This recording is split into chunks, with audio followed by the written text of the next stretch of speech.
are live for a special edition of Savages in the Bronx. Although this is not a regular episode of Savages because Tom's not joining me on the right side of your screen, but we are here live in REM Studio. I'm so used to saying Studio 54 because Tom usually is here joining us, but REM Studio in Staten Island, New York. I'm Rich Rivera, your host of Savages in the Bronx, but this is labeled Savage in the Bronx Extra Innings, as we are live here on this Thursday afternoon, May the 20th, 2021, and wanted to bring you a special announcement on top of a quick review. So Tom and I spoke over, and we decided that moving forward, for events just like what happened last night in Texas, with Corey Kluber throwing a no-hitter, the 12th in Yankees history, including the playoffs, we'll get to that in a little bit, we're going to have special one-off episodes of Savage in the Bronx that we're labeling Extra Innings, which is going to be a really quick, improvised, unscripted show, so we can talk about a certain special event that happened at a Yankee game, or if a trade goes down, a huge signing or whatnot. So I'm starting it today.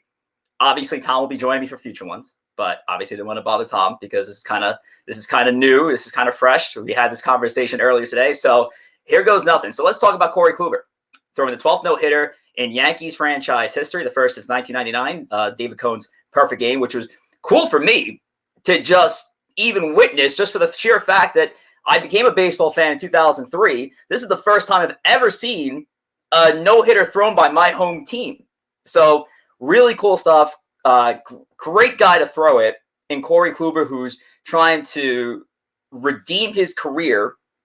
A guy who is a two-time Cy Young Award winner, had great years in Cleveland, didn't get the chance in Texas, and then funny enough, the Rangers wasted their bobblehead night for Corey Kluber, which was probably meant for the 2020 season, on yesterday's game, and of course, Kluber goes out and throws a no-hitter. 9 innings pitched, no runs, 1 walk, 9 strikeouts. Kluber, absolute dominance, and he brought his ERA, I believe, now down to a 2.86. So the Yankees are getting a lot for their investment for somebody who pretty much replaced Masahiro Tanaka on this team, and was the Yankees were criticized for making this move. That a lot of the fans wanted Tanaka back, and I was actually a fan of this move from the beginning. I was like, hey, if there's any reclamation project that I have faith in, it's Corey Kluber, a guy who, I'm going to pull up the stats right now. In 2018, 2.89 ERA in Cleveland, 20-7 record.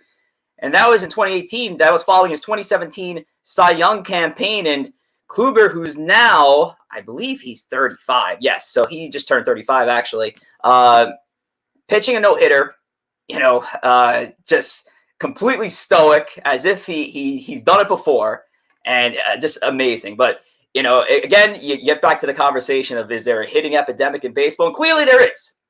That's the 6th no-hitter, traditional no-hitter that is, of the season. And May 19th, yesterday, it's so wild to see that happen.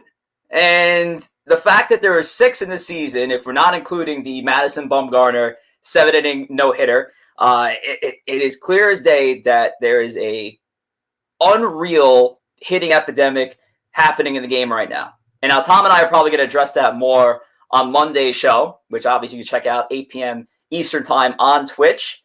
And obviously you can check out our most recent episode on YouTube that we had. And we discussed Yankee non-Hall of Famers, which was a good conversation to have.